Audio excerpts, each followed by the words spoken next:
Hello, everyone. My name is Dennis Cerrotti, and this is the Mazzini Society Report. Now, almost every American knows the story of the Pilgrims and their settlement at Plymouth.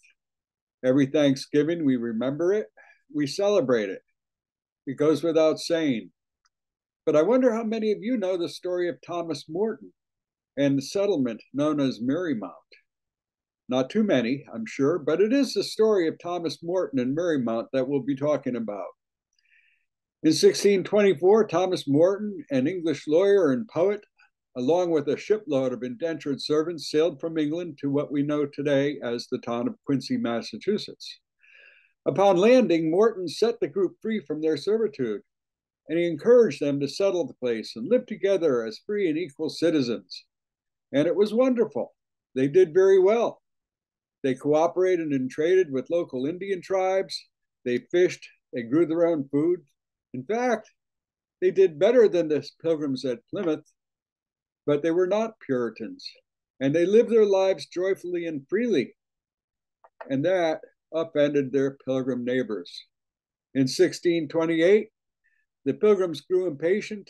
They ordered their military commander, Captain Miles Standish, to attack the settlement of Merrymount. Morton himself was evicted and brought out to a small island off the coast of New Hampshire and left there to die. Luckily, a group of Native Americans saw the egregious act and saved Morton, delivering him to the coast where he was able to get a ship back to England. Now, that was the end of the story of Merrymount, but it isn't the story of a bigger story of English colonization in America. So we're going to be talking about this little known story of our beginnings today. And I can guarantee you that you will be astonished. We're very fortunate to have with us today Dr. Jack Dempsey. Jack is the author of 4 books and 2 films. Today we'll be plunging into 2 of his books, Thomas Morton of Merrymount and New English Canaan, Morton's own account of his trials and tribulations at the hand of his Pilgrim persecutors. In addition to Dr. Dempsey, we also have joining in on the discussion Dr. Yonca Denizarslani, who is a professor of American literature and culture, as well as Lydia Olff, who is an author, artist, and poet. I can't think of a better group to start off our first of 3 series on Thomas Morton. Thank you for watching.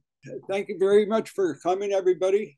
We're having the first recording of the Mazzini Society Report today, and I'm really delighted that you've all shown up. I can't think of a more appropriate subject to start the first video with.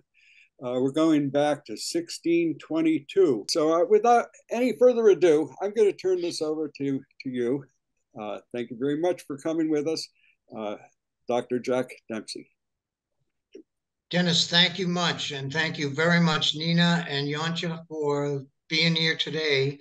Over the years, since the year 2000, when I published New English Canaan, a new edition, and Thomas Morton of Merrymount, his biography, I've had, I have to say, a small but only positive feedback. I think people really, like yourself, Dennis, have so well said, latch onto the spirit in his work and realize there's such a mountain of learning to be had all the time that we're laughing and all the time that we're dancing and singing and listening to other voices that were on the frontier and refusing to forget their importance in Morton's personal success as he was trying to build a home in America and in this rebirth that is from the terrible plague that struck native New England in the 1610s. It wiped out, they say, 8 to 9 out of 10 of over 150,000 native New Englanders. Morton saw this with great compassionate eyes, and his response was to create, as 1627, May Day revels using the old maypole and English folk custom to present to his Native American partners, as well as all other comers on the land, as he said it, to a new partnership, a new compassion and understanding for each other, a new respect for each other, the fact that they all needed each other to do well here. And he wrote a poem that pictured native New Englanders in such dire straits and said, we are the folks that need to step up and do something positive here for the future of this country. So I think that's why he's really timely and important for us today. As I was mentioning in our pre-discussion, there's a kind of a norm in manly filial-pietistic history that brutality was always the norm. This is just the way people did things. They exterminated each other and exploited each other and attacked each other and distrusted each other. And Morton is a complete, you could say, unconscious defiance of that fact. He gives the lie to that story with his kindness, his generosity, his toleration, his good humor. And he basically sets the house on fire by just being there, because he gives in his simple presence and attempt to do well in his life the lie to everything we're supposed to believe about the terms of life on the early American frontier. Before we get into all that, and there's a lot of fun along the way, I hope people will hang in there with us, because this guy is nothing if he's not humorous and barbed at the same time.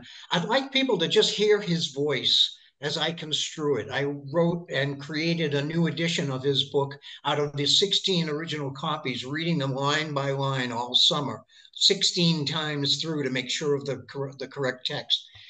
And this passage, to me, should be on the front of all American history and all American literature books, just for starters.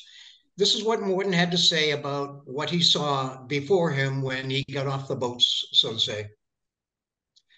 In the month of June, Anno Salutis 1624, it was my chance to arrive in the parts of New England with 30 servants, and provisions of all sorts fit for a plantation. And while our houses were building, I did endeavor to take a survey of the country. The more I looked, the more I liked it. And when I had most seriously considered of the beauty of the place with all her fair endowments, I did not think that in all the known world it could be paralleled. For so many goodly groves of trees, delicate fair large plains, delicate dainty fine round rising hillocks, sweet crystal fountains that twined in fine meanders through the meads, making so pleasant a murmuring noise to hear as would even lull your senses with delight asleep. So pleasantly do they glide upon the pebble stones, jenning most jocundly where they do meet, and hand in hand run down to Neptune's court to pay the yearly tribute which they owe to him as sovereign lord of all the springs. Contained within the volume of this land fowl in abundance, fish in multitude, and discovered besides millions of turtle doves upon the green boughs, which sat pecking of the full, ripe, pleasant grapes that were supported by the lusty trees, whose fruitful load did cause the arms to bend. Where here and there dispersed you might see lilies, and of the Daphnean tree, which made the land to me seem paradise. For in mine eye 'twas nature's masterpiece, her chiefest magazine of all, where lives her store. If this land be not rich, then is the whole world poor. That's all him. You feel that, you say that aloud once, and you are smiling, you are understanding the rhythm of love in that passage. That he saw this place and said, wow, what a place to be alive. And he wanted everybody to do well in it. So that's why they turned him into, quote, unquote, from the front of the book where I assembled for later critics' opinions of Morton, that there was, quote, absolutely nothing to be said in his favor. This man had to be vilified from the first generation of American letters. That's another word that's going to show up a lot today with our talk, first, because Morton was right there on the cutting edge of things, saw what he saw, said what he saw, and they didn't like it at all. It's only in the last maybe 50 years of scholarship that Morton's reputation has begun to be redeemed by a new age of scholarship and consideration of how many different players there were really on the frontier shaping the story that we all live now. So any comments from you at this point would just be welcome. A quick introduction to what this guy had to say. I hope might see what you think about it.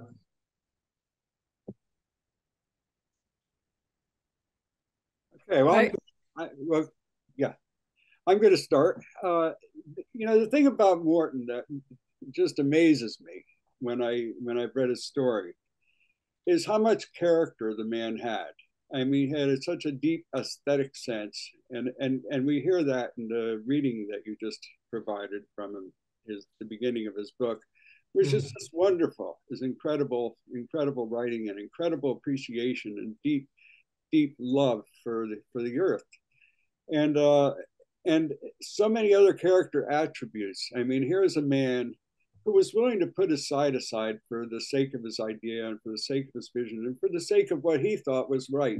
In every way, he had integrity, he had courage, he had brilliance, he had compassion, he had all of the great attributes of a human being. And yet he got attacked and slandered everywhere. And everywhere he went, ends up, on an island, left to die. Yeah. It's just an amazing story. Well, it's often been said we are who we honor and who we imitate. And I think there was a definite social agenda from the first against Thomas Morton because he was the true contradiction of everything they wanted you to believe. They wanted you to believe this way. The Bible is a formula for controlling your population to conquer other people. I've examined it closely for 40 years, and this is its only multicultural message. Get rid of those other people, everything is yours. And Morton was laughing in the face of that. And you'll see from different stories that come out tonight. I think Nina wanted to speak next. I wanted to say that your reading of his words in the way that you did he's a poet and he's an artist. And because of his artist soul, he's able to step outside the norm. He's willing to think outside the box. I didn't quite think of him that way. I didn't have the words until you just read that to understand that. But that's why he was able to go against the grain or say what he did and was perceived as an outsider at some points, it seems, in the book, or they cast him as drunken and hanging out with the Indians. And yeah, he had an artist. Sounds like Julian Assange. He was an artist. You don't have to produce art to have an artist way of seeing, so to speak. So, thanks for that hits so many nails for Morton on the head, I must say, because you know what? I've found through careful, well, as objectively as possible, combing through the records, Morton is our first poet in English in America. He's our first English poet. And you know why he earns that? Because of his relationships and his imitations of Native American speaking and cultural traditions. I've shown that in the fine-tooth detail of my scholarly work. You'll see that it's in there on the website, for example. And that is absolutely true. Whereas the imperial project that was launching out of the Bible through the Pilgrims and the Puritans was not interested, to say the least, in that presence. They didn't even like poetry. They thought it attracted too much attention to itself rather than, and thereby took your eye off God, But to combine these two things, for me, Morton, as our first poet, the poetry that he wrote is about, again, respect, listening, observation, compassion, and creativity, because the very proposal in the last lines of that poem, the 1st of May shall here at Merrymount be held holiday. We'll come here every year. We'll remember how we fell in love as two groups of cultural peoples, and our ancestors and our children will come together with us in this dancing place, and we will share the world, and we'll all do fine. And Plymouth was not going to have it. Their main threat, and I'll shut up now, was if Morton is allowed to prosper as he was, all their servants would have run away to his encampment instead of being slaves to them. So that's what his real threat was. Another thing you brought to mind, and I hate to talk so much, but May Day survived, and the pagan roots of May Day, I'm sure. And I remember doing the maypole dance in public school in Brooklyn in 1963. So it survived culturally. So he brought that over, and reinvented it, so to speak, but that still remains that thread. Yes, and it's a very appealing thing too. It's a participatory thing. You almost have to join hands with whoever's there beside you and turn in the great circle with the flowers and nature and all that. It's a very combinative theatrical gesture that brings people together, even in spite of maybe they don't like each other, or before you know it, you're getting along. Isn't that a terrible threat to civilization, right? And Yonca, you wanted to maybe speak. Sorry to keep so long. Thank you, Jake, for this introduction. What was most striking to me was that the way he responded to the place, to the way he perceived the place itself. I mean, calling the place as New World, for example. If this tells us that the place was also already inhabited before most of the colonizers arrived in the place. They tend to think about the place as a new and empty place. Most of the early comers dreamed about the place that way. But what is striking about Morton is that he welcomed the place with its own reality. It seems he sounds that way. I think that is one of the most important difference between him and other earlier accounts of the place.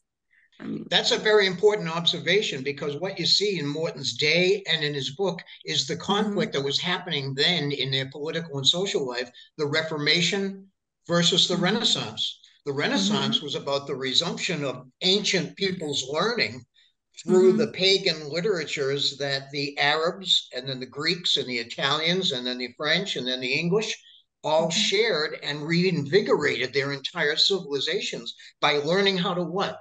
Shut your mouth and listen. Yeah. Be quiet and observe what's in front of you first before you tell us anything about your beliefs, right? And that's not a biblical practice. So we have the Renaissance speaking in Morton's pages far more than it does in any of the Puritan writings almost whatsoever. You wouldn't know that there was a Renaissance going on if you read the Puritans, because they were dead set against it. The only thing you needed to be a learned person for them was the Bible, and that's their words, not mine. You know, so the Renaissance is going on with him. And this might be a good entree, Dennis, if I may, to just mention a couple of basic biographical facts about Morton to explain some of these reactions of his. As far as we know, and the evidence is quite scant, you can corroborate a few things back and forth. And I even know people now who are trying to write books about Morton's early life, going back to the West Country of England. Roughly 1570s, Queen Elizabeth was still on the throne. Morton was probably upper middle class. That is to say, he got a pretty good education in the classics. He was brought up as a boy to be able to learn to hunt and fish and trap and game, practice with hawks, falcons on his shoulders, hunting with falcons. It's a quasi-aristocratic practice. The culture in Devon had a kind of a social code. This is facing the Western Sea, you might say, the Atlantic. It's on the western side of England. They had a kind of a cultural code that included things like neighborliness, that if someone showed up hungry at your door, you took them in, you fed them, you gave them a place to sleep, and maybe even asked where they're from. Another one was quietness, meaning that if you were definitely going to have a fist fight or a gunfight with your neighbor this Sunday when you saw them at church, then you didn't go to church. And no one arrested you or fined you, etc., for not going to church for the sake of avoiding real violence in the community. And finally, there was a kind of a philosophical belief coming about at the time through the Church of England, which was called adiaphorism. This meant, this fancy word, that if you did your best to present the rituals of religion and practice and charity and love and God, if you did your best, whatever your circumstances, to manifest those, then that was satisfactory for the Lord. You didn't have to have the choir and the church and the minister and all that kind of stuff necessarily. So Morton had a certain flexibility. Plus, while spending a lot of time out in that West Country landscape, they were having what they called roving feasts. They would go from encampment or waterside to waterside and party, and people would wear their elegant dresses. And there are accounts of women coming home with their tiaras askew from all the mayhem that occurred out there. And so Morton grew up with one other final thing, is that on the West Country of England, there's lots of ancient ruins from the Romans, from the Celts, from the so-called Druid cultures and all that kind of stuff. So he grew up physically with a real sense that time changes things. Cultures come and go. They are relative human inventions. And so this gave him, you might say, a kind of a cultural sense of humor to say that, okay, we'll get on with life. We'll survive somehow. So it looks as though he had an older brother. He had to earn his living rather than just inherit whatever land and property the family had. So they sent him to the Inns of Court in London. This was a system, which was the proto-university of 12 or so different inns or lodging areas, where they also had meeting halls and debates and performances and whatnot, where young men coming up to serve the kingdom could develop themselves in terms of argumentation, knowing the law, the common law, the king's law, and he would be expected to be of service to his king, to the nascent English empire and whatever. And this is the way and the place that a lot of people made professional career connections. Young William Shakespeare was there. Ben Jonson was there. Sir Humphrey Gilbert from the early New England voyages was there. Morton was at a place called Clifford's Inn. And in 1597, when he was perhaps 23, they held Gray's Inn a thing called Gesta Grayorum, this immense citywide celebration for Queen Elizabeth. And it was created by the poets of the inn, who were half very professional classical scholars and half complete rascals who would make fun of the king between the lines and tease Elizabeth about the fact that she's not a king between the lines. So they'd have great torchlit barges down the Thames River, singing and dancing, and crazy theater involving dress-up, made-up Indians and maypoles, and cures for grief and cures for melancholy and all this kind of stuff. And this is part of the cultural production that Morton learned from, that an educated man, quote, makes emblems. He sums up life in potent ways that can ritualize and thus organize a human community, or at least contribute to it, as the lawyers of the Clifford's Inn community was expected to do. You're expected to rise and to contribute something to your culture. You know, so that's like, just as Morton was getting invested a little bit financially in an American adventure, because that's another thing Devon had, seaports, and a lot of the first explorers to New England, Newfoundland, were reaching there. He probably picked up a few pamphlets here and there, finding out what was great about it and why you should invest and go over and whatnot. So I'm leaving Morton as a late teenager, early 20s, before he gets his professional career going. If there's any direction you'd like to go with that, it's most welcome. Thank you very much. This has been fascinating. I just have one added remark. I think we should and should also remind those who have enjoyed today's video that we're going to continue this discussion once again, and we're going to look at Morton and his relevance and impact on the rest of American history going forward. And I would just mention a quote at this point from Nathaniel Hawthorne, who wrote in, I think, 1637, "Jollity and gloom were contending for an empire." And I think Hawthorne understood that what Morton started had not ended, and it was continuing. It was weaving its way through history, and we have been on these two tracks.